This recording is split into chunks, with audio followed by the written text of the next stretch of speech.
Ne yazık ki bazılarımız diğer bazıları kadar şanslı olamayabiliyor ve her yaptığınızı eleştiren, sizi küçük düşüren, yargılayan, son derece yaralayıcı ebeveynlerle birlikte büyüyebiliyor. Böyle bir ebeveynle büyümek çocukluğumuz kadar aslında yetişkinliğimizi de etkiliyor.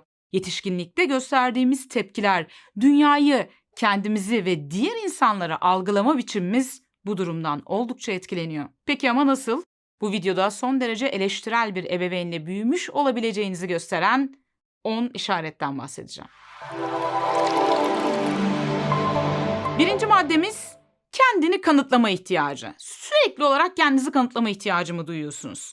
Mesela birileri size bir şey yapamazsın dediğinde ya da bunu ima ettiğinde birdenbire yükselip tırnak içinde ona haddini bildirmek için elinizden geleni yapıyor ve çok mu çalışıyorsunuz? Hatta bazen bu konuda çok alıngan olup insanlar aslında bunu kastetmemiş olsa bile yine de buna alınıp ekstra çaba mı harcıyorsunuz ona kanıtlamak için bir şeyleri? Peki acaba bu sizi neden bu kadar tetikliyor olabilir? Neden insanların çoğu böyle bir durumda belki gülüp geçiyorken biz buna bu kadar takılıyoruz? Çocuklukta aşırı eleştirilme sonucu yetersizlik inancı geliştirmiş olabiliriz. Bu arada yetersizlik inancı geliştirmemizin tek yolu bu değil tabii ki ama bunlardan bir tanesi de aşırı eleştirilmek.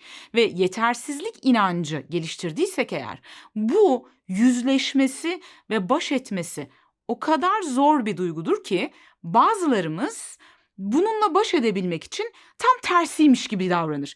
Yani bir savunma mekanizması olarak ben aslında öyle değilimi kanıtlamaya çalışır. Bu yetersizlik inancına sahip olmadığını, yani yetersiz olmadığını hem kendine hem de başkalarına kanıtlayabilmek için son derece güçlü, her şeyi başarabilen biriymiş gibi, hatta bazen dışarıdan kibirli ve aşırı özgüvenli biriymiş gibi gözükür bu durumda. Ve bir şekilde birileri ona yetersizliğini hatırlattığında, mesela sen bunu yapamazsın, edemezsin dediğinde ya da bunu ima ettiğinde fazlasıyla tetiklenir bu kişi. Çünkü onlar aslında bastırılmış bir inancı hatırlatırlar. Bu yüzden de kişi çok yüksek tepki gösterir.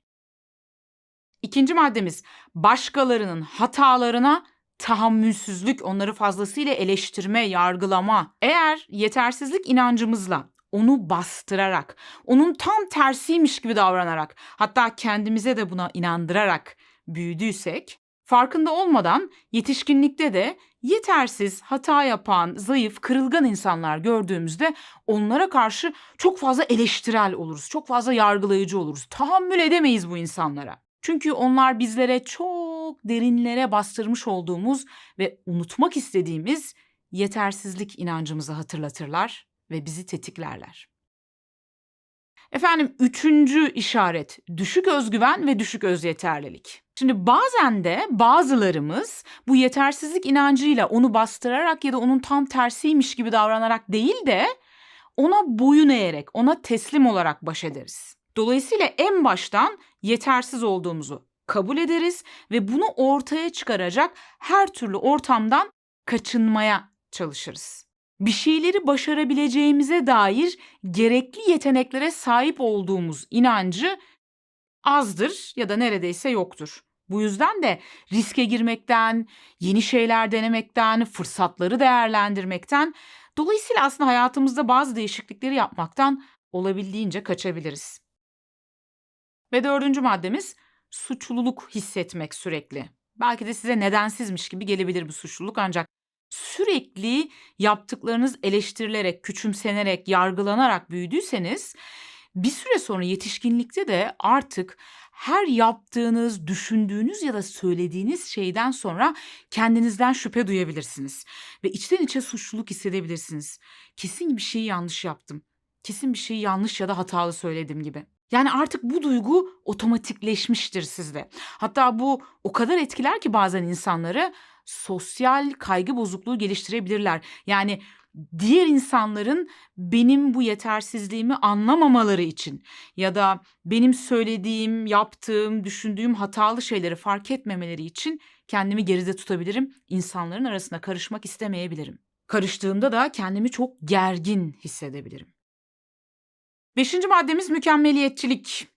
Yine eğer bu içten içe geliştirmiş olduğum yetersizlik duygusuyla baş edebilmek için çocuklukta onu bastırmayı tercih ettiysem mükemmeliyetçilik geliştirebilirim yetişkinlikte. Aslında içten içe işleri batırmaktan ve ne kadar da yetersiz olduğum, tabii bunlar tırnak içinde yani öyle olduğum için değil ama kişi içten içe öyle düşünür. İşleri batırmaktan ve yetersiz olduğum gerçeğinin ortaya çıkmasından o kadar gerilirim ki bunun olmaması için her şeyi eksiksiz yapmaya çalışırım. Her şeyi kusursuz yapabilmek için aşırı çabalarım. Ve 6. maddemiz hatalardan sonra toparlanamamak, kendi kendini yemeye devam etmek.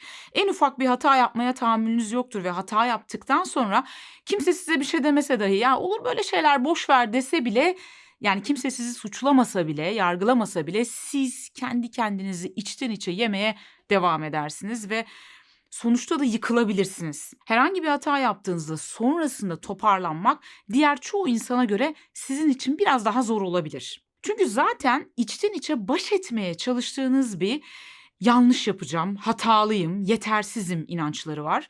Bir de bunun üzerine bir hata yaptığınızda adeta bu inançlar doğrulanmış gibi hissedebilirsiniz ve bu sizi yıkar ve bu yıkımın sonucunda da toparlanmak diğerlerine göre biraz daha fazla zaman alabilir. Ve 7. maddemiz. Savunmacı olabilirsiniz. Yani böyle sürekli kendini açıklama ihtiyacı duyan ya da savunmaya geçen kişiler vardır bilirsiniz. Belki de işte siz onlardan birisiniz. Peki bu neden oluyor? Bu çok doğal. Çocukken o kadar çok sözel saldırıya uğradınız ki bir süre sonra artık bunlara karşı duyarlılık geliştirmeye başladınız. Yani sürekli tetiktesiniz acaba birisi bana bir şey mi diyecek diye. Çünkü çocuklukta kendimizi bu şekilde koruduk.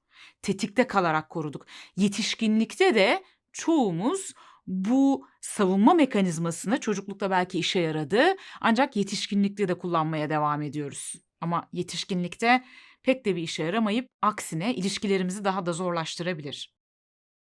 8. maddemiz övgüleri, iltifatları kabul edememe. Bazılarımızda yetersizlik inancı o kadar yerleşmiştir ki ne yazık ki bu inanca ters düşecek olan iltifatlar, övgüler geldiğinde bunu kabul etmekte oldukça zorlanırız. Ya aman öyle diyor ama aslında öyle düşünmüyor deriz ya da ya kibarlıktan yapıyor ya da bir çıkarı var diye düşünürüz. Ve birisi bize güzel bir şey söylediğinde o söylediği şeyi geçersiz kılacak bir şey türetiriz ya da konuyu değiştiririz, dikkati başka yöne çekeriz. Mesela demiş ki Özlem ne kadar güzel üzerindeki tişört. Ay yok canım ne ki bu ya pazardan aldım 5 lira.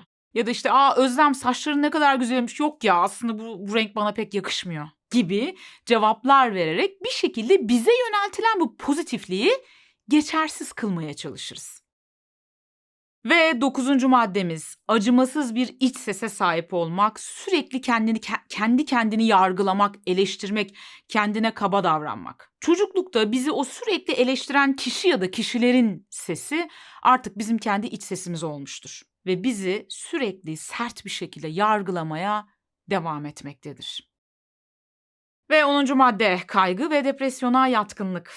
Doğal olarak böyle bir yarayla büyüdüğümüzde bazılarımız kaygı ve depresyona daha yatkın olabiliriz. Kaygı bozuklukları geliştirmiş olabiliriz ya da belki depresyonda olabiliriz. Peki eğer bu böyleyse ne yapacağız? Bununla nasıl baş edeceğiz? Bu yaramızı nasıl saracağız? Bu konuda uzman ve deneyimli bir psikoterapistle çalışmak bu konuda ilk atılacak adımlardan bir tanesi. Ancak eğer buna imkanınız yoksa ya da bunu tercih etmiyorsanız bu durumda da size yardımcı olabilecek bazı teknikleri ve bilgileri içeren videolarımı izleyebilirsiniz. Bunların linkini en başa sabitlediğim yoruma ekledim. Dileyenler oradan devam edebilirler.